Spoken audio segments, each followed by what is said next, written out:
I have been keeping something from you guys, and what I've been keeping from you is the fact that I have quit my corporate 9-to-5 job with absolutely no plan. But we could be everything, anything that we see we could be. We could be everything that we want. We could be everything, anything that we see we could be. We could be anything that we want. So I've been looking over a few of my vlogs more recently, and I'm realizing they lack the depth that you guys have grown accustomed to seeing, even when it comes down to encouraging words and things that I will typically say that I'm learning. And the reason for that is because I have been keeping something from you guys, and what I've been keeping from you is the fact that I have quit my corporate 9-to-5 job with absolutely no plan. Some of you guys may be shocked by this, some of you guys might not be surprised by this at all, but in order for any of this to make sense, I need to rewind a little bit, because like this happened and has been in the works for some months now, and I debated on when and how, or if I even wanted to say anything. But the truth is, I feel like I would be doing a disservice if I did not explain to you guys how I came to this and take you on this journey with me, because I feel like, although I don't know where this journey is going to end, there is something in it for anybody who watches to take the journey with me, so that we can see how everything unfolds together.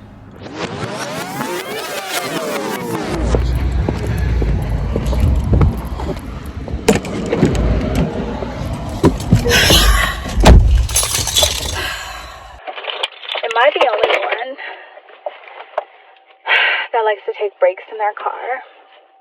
I'm like having a moment like this day. Like, it's not even like anything particularly bad or anything bad at all happened. I'm just, you know, when you feel like you're just like over something.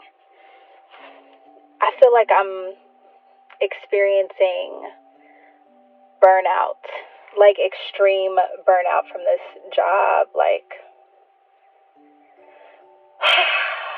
it's giving me anxiety. And it's not even like I'm bad at my job. I'm actually really good at my job. But the thing is, when you lack the motivation to do a particular job, it doesn't even matter how good you are at it. You're still going to do terribly because you no longer have the motivation to do it. It's not even like I said, you can be so good at something, but just because you're good at something doesn't mean it's like the thing you actually want to do. And so I've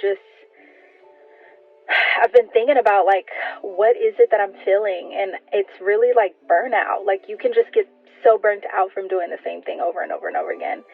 And I really think that nobody was created to be this repetitive as far as like a job goes for like the rest of their life until they retire. It's just not the way things were meant to be. It's like you spend a majority of your life giving your time, selling your time to other people, and you're even selling your time at way under market value. And at the end of the day, like, low-key, I think I'd rather live a whole lot more simply than like make a lot of money and work for somebody else. I'm so exhausted. But the bright side is I am registered for school, and that makes me really happy. I'm registered for school, and I start in a month. So I start school in a month. I have 3 classes that I'm doing. And I'm doing like all online just because my schedule does not permit me to do anything other than online. But I'm like so excited because it's just something new, and I'm one of those people where I crave learning new things. And I've been through this cycle with my job so many times, like where I've experienced extreme burnout, and I kind of have to like hype myself up to like even want to do this anymore. And I'm just like back here. And so I'm like really excited to start school because that's going to open up some things for me. It's going to give me new information, new knowledge, new things in my mental space, which is something that I value. And so, yeah, I'm just like taking a break and a breather because I feel like I can't breathe. I'm suffocating. I'm suffocating in there. I don't want to do it anymore. I don't want to do it anymore. I feel like we were really meant to have community, to spend our days talking to each other, nourishing our spirit, interacting with people,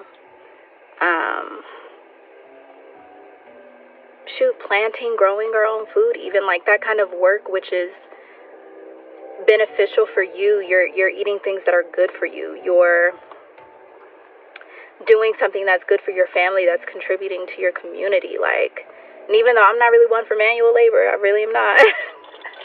But like I can understand, like that to me makes sense. But like this work that we just go to do for other companies when we live in such a capitalist society where everything is about making money and having more. It really doesn't make sense to me.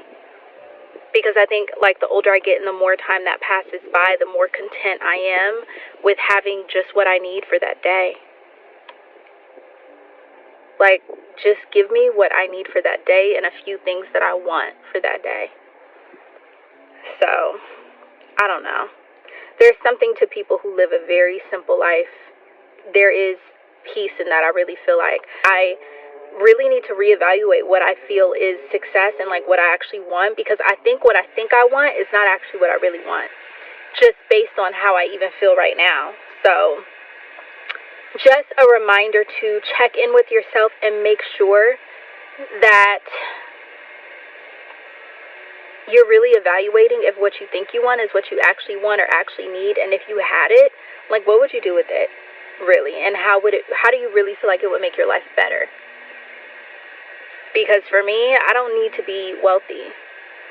I just need to be able to be comfortable, to be able to travel and see places and take time off to breathe, spend time with my family, hang out with friends, you know, invite my community of people that I love over to host and just live, you know? I just want to have enough money to live.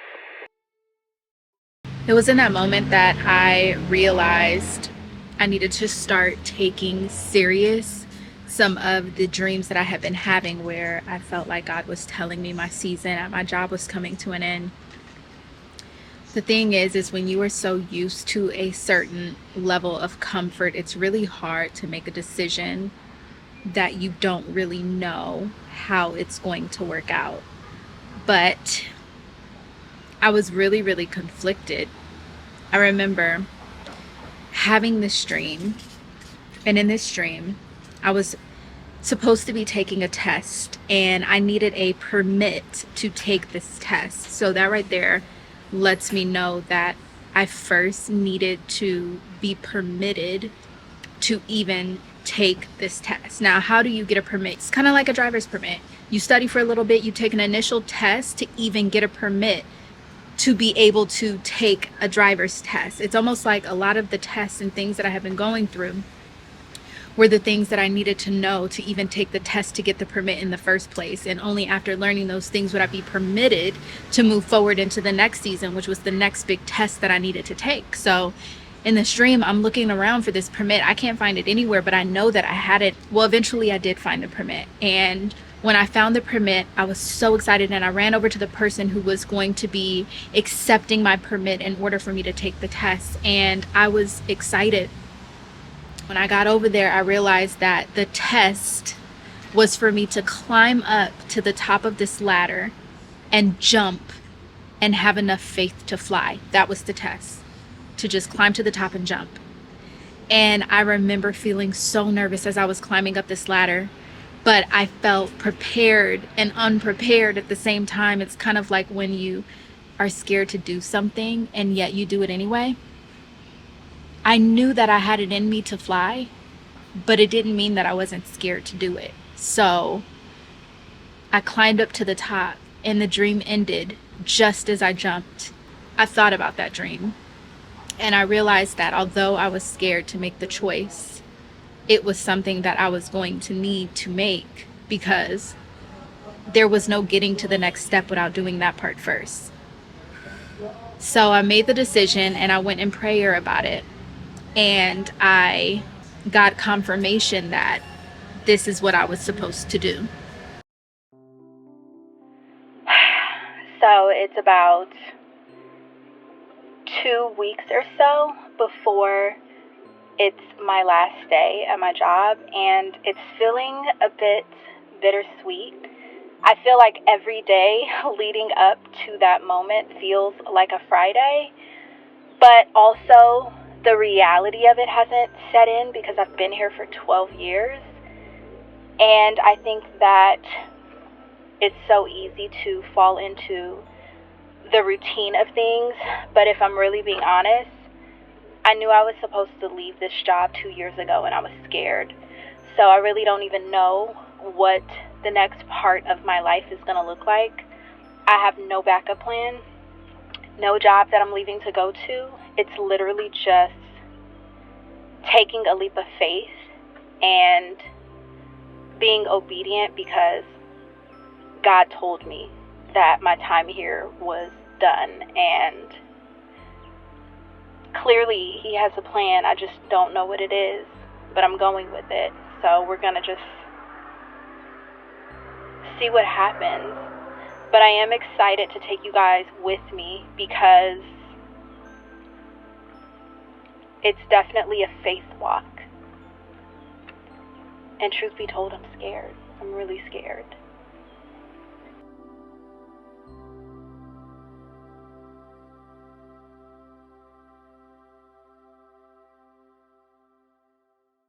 Okay, so now we're at the point where I've already given my notice, and me and my job have come to the conclusion that I am not going to be working there anymore. But how did I even get there is the real question, because like I had to figure out the date, right?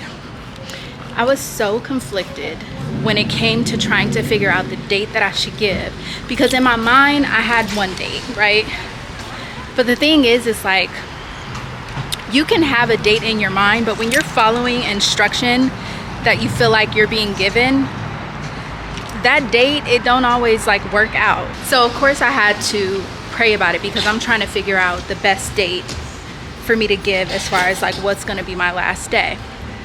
So I pray about it, and I'm like trying to figure out, okay, if I'm going to give a date that I'm not working here anymore, how am I gonna know what date I should give? Like, help, right? Help. So I go to sleep. If you guys haven't gathered already, God really does talk to me a lot in dreams. So of course that's how He chose to give me my answer. So here's what happened. So I went to sleep and I had a dream that I was standing at the shore of a beach, right? I'm standing at the shore. There's the ocean right there, right? And I see across the ocean the place that I'm trying to go. And so I think to myself, maybe I could swim for it. But as I'm thinking maybe I could swim for it, there's this seal at the shore that's playing with me, trying to distract me, to keep me from going into the water. It's like every single time I move to a different spot to try to swim for it in the water or even consider swimming for it, the seal moves in front of me and starts playing with me as kind of like a distraction. I started to think in my mind, well, maybe I can get this seal to swim me across to where I want to go. And no sooner than I had the thought, I start focusing in on the water, and I started noticing there were all kind of like tornadoes and currents underneath the water, where if I tried to swim for it, I would be sucked down under and I would drown. So I had the thought of trying to get the seal to swim me across, but then I realized like this isn't safe. Like I'm probably not going to make it if I try to do it this way. So no sooner than I had the thought and I realized that I probably wouldn't make it, the water started to recede and part, and all of a sudden there was nothing but the ocean floor. It was like nothing but ground, and I was able to like literally easily walk across to where I wanted to go. As soon as the water parted, I saw a man that had been at the bottom of the ocean. His skin was colorless, like he looked gray. He looked like he wasn't even alive. Somebody from the shore ran over to him to try to like help him up and take him back to the shore. And the man got up and they walked together. It was like he was helping him walk. I realized if I would have tried to make a swim for it, I would have been sucked under and I would end up just like that man, drowned. So as soon as the ocean parted and I saw this whole scenario play out, I realized like, thank God I didn't try to swim for it and do it on my own. And I waited for the ocean to part. I just started running for it. I started running across to where I wanted to go. Now, the thing about this is I know I probably could have run further, but in my mind I was thinking about, well, what if the water comes back? Like I only have a limited amount of time to like run across. Like I need to get to where I'm trying to go, or the closest place that I can go before the water comes back, right? So that was like what I was thinking. But when I woke from that dream, one of the things I thought about was a seal. What is a seal meant to do?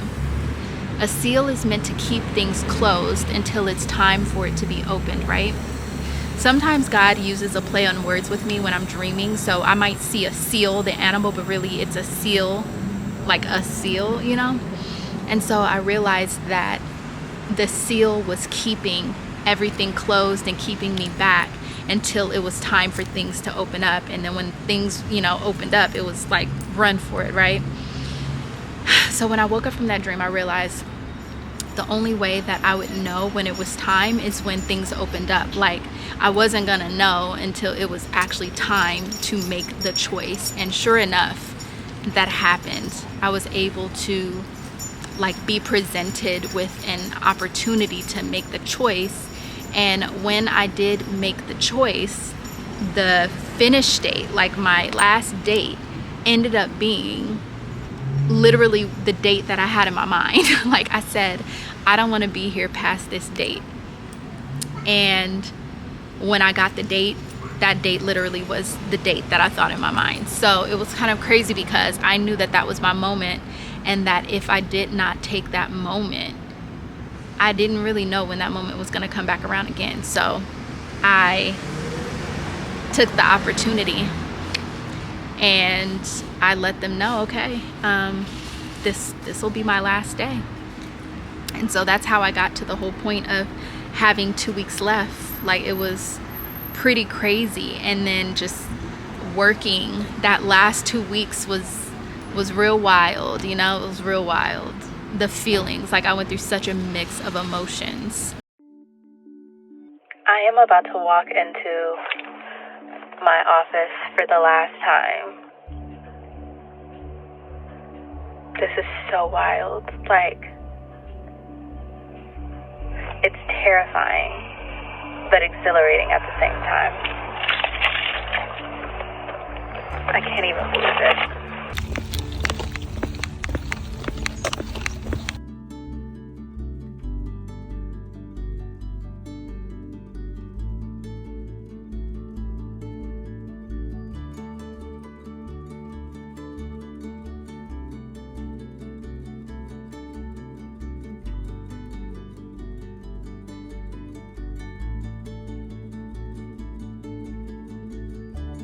Take me and put this on your blog. You'll be on it. All right. Are you recording? Yeah. Okay. Her favorite memory of me working here. So there's so many memories of Jill. I think one of the biggest memories I have is when she got in trouble by the owner's wife for keeping her shoes on the desk. Oh my gosh. And you were so defiant about it. Oh my gosh, that's a story that just will not die. Like, I have a lot of stories, okay? 12 years. But then remember my saying, work it like a new pair of shoes. you know, I did it. That was my piece of advice. I got in trouble. Oh my gosh, that was like such a funny memory. And then one of the other things I'm going to always take away is that you were like my, what do you call that? My fashionista employee, I turned to look. what do you do when like you dress someone? You're called a Stylist. She was my stylist for Yes. sure. Yes. Yeah, If she's you always guys- the one who takes chances. Yeah, if you guys wondered why, even though you asked me to put clothes on Poshmark, they never made it. They came to me. I was stealing. Yeah, she was the... I was like, if those fit me, they're coming to my taking house. them. Yeah, so that's so funny. I know. And I think the other thing, just from like a long, long time ago, is when you and got in that Oh fight. my gosh, that was the owner's son. We got into it. She's like, go big or go home. And Right? he got in trouble for it because he was wrong, not me. And he was so sweet about it. He was so sweet about it. I got Starbucks the next day because he apologized and told me I'm sorry. So that's one story. You might have to bleep out the name. I didn't say no name. I did. No, you didn't. Yeah, I did. You did? Yeah. I'll edit. Okay. I'll have to edit out the name. But anyways, I'm gonna miss my sister from another mister. Yeah. Yeah, lots of memories. The problem, listen, they used to always send me to be the one to say whatever needed to be She would said. speak her mind Yeah. with an attorney present. Like, make Jillian go tell him. Just send Jillian in there, she'll say it. Yeah. Except when it came to dress code, I always had to tell you. Oh gosh, I'm like breaking dress codes. Right. Like, She's just letting them all technically know. Yeah, you were the person I had to talk to the most about dress code back in the day. And late. We just got, but we got more lenient on the dress code, which is why you didn't get in as much I trouble. know. I was always pushing the dress code, like, for real. Yeah. Because they always used to ask me, how do you get away with wearing that to work? Yeah, and I was always asked, like, can you please say something to Jillian? I know. She was always the one who had to tell me. That's so crazy. I know. Yeah, that and my tardies. Yeah. I She was didn't like to tardy be a on lot. time. I tried my best. But she's never on time for anything. Anything that I have So to if be you at, ever have something you want her to be at, tell her it's like an hour before. anything before 12, I can't be on time to. I try my best, unless it's a weekend, Yeah, because then I can sleep in. yeah, that makes sense. But you're still not on time. Like if I think I had you to a party once and it was like a 3 o'clock birthday party and you came at like 5. It was maybe. It was. Wait, what about your own baby shower? It was started like an hour and a half late. No, it was late. Yeah. It was late. I was late to my own baby shower. She was. Yeah. You're So probably gonna be late to your own funeral. maybe But you know what? You'll be dressed very nicely. I'll be dressed. She will have on a look. So, All right. yeah. Well, I'm gonna miss you. My last day. Well, technically it's tomorrow, but Will you really be working? maybe. I still have to say bye to everybody. Yeah. You'll be making phone calls to the employees To all day. say bye. Awesome. On the last day of the month. On the last day. On the last day.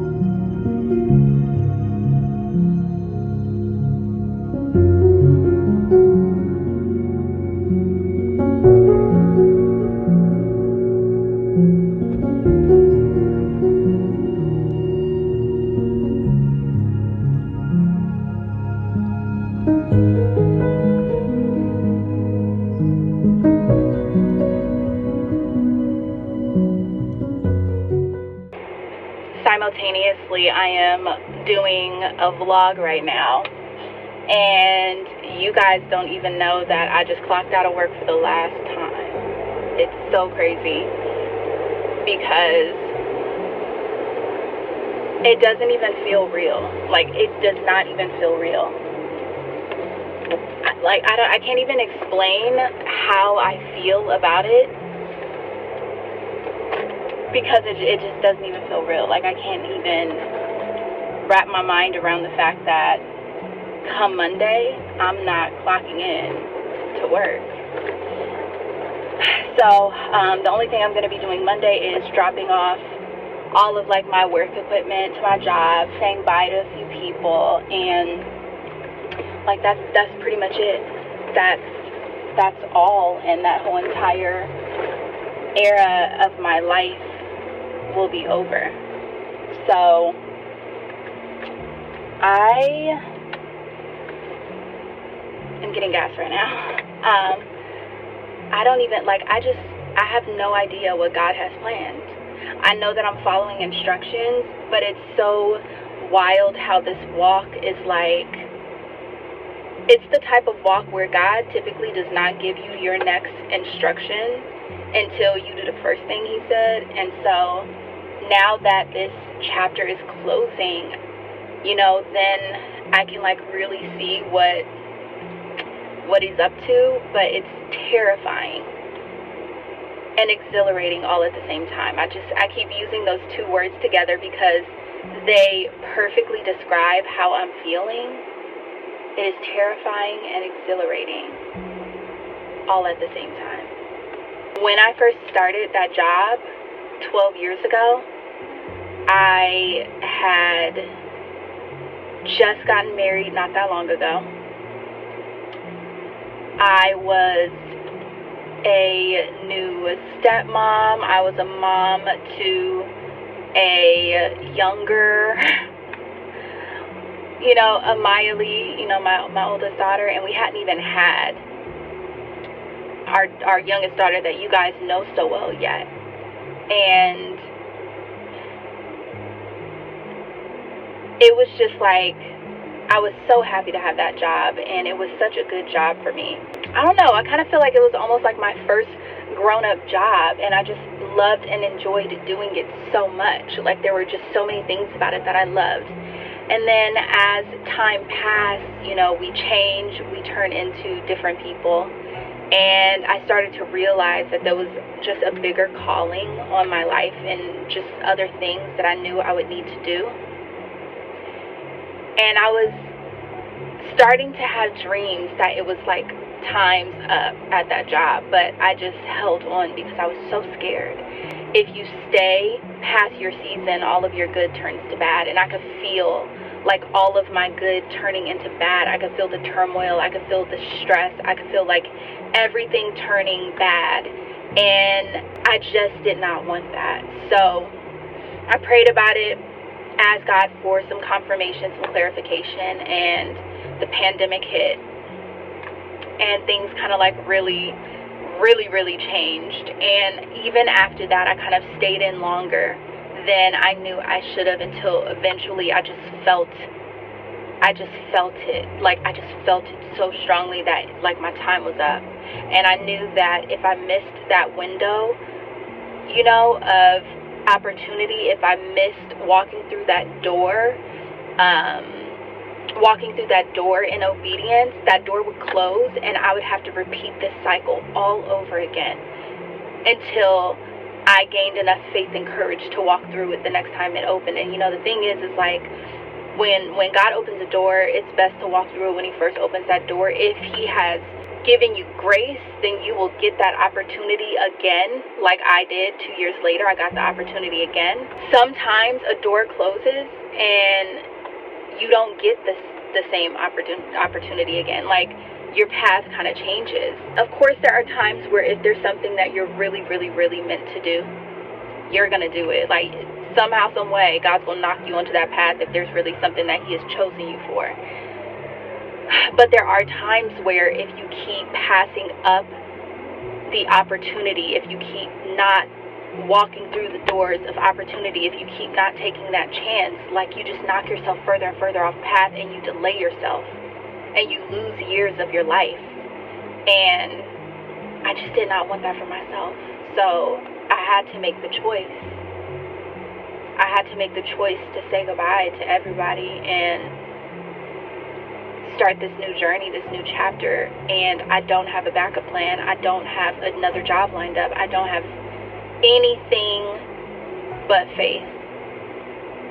Like, I have this very nice, expensive Mercedes that I am perfectly okay giving back just to make sure that I'm doing what I'm supposed to be doing, because, you know, the materialistic part of my mind thinks about, like, what if, you know, I can't afford the things that I'm accustomed to, and, like, what if, you know, and it's like, at the end of the day, these things, this car, you know, clothes, shoes, dinners, like, all the stuff that I'm used to paying for easily, it's like, none of that matters. None of that matters, because when you are doing what God wants you to do, not only will you get what you need, you will get a lot of the things that you want. God will give you that plus more just by being obedient. So I'm okay losing for a little while in order to gain so much more in the future. So at this point, it's in God's hands now.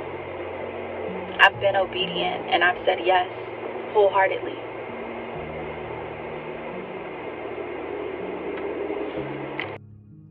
I feel like it's really easy to show the journey at the end and show people where you ended up without kind of showing them everything along the way.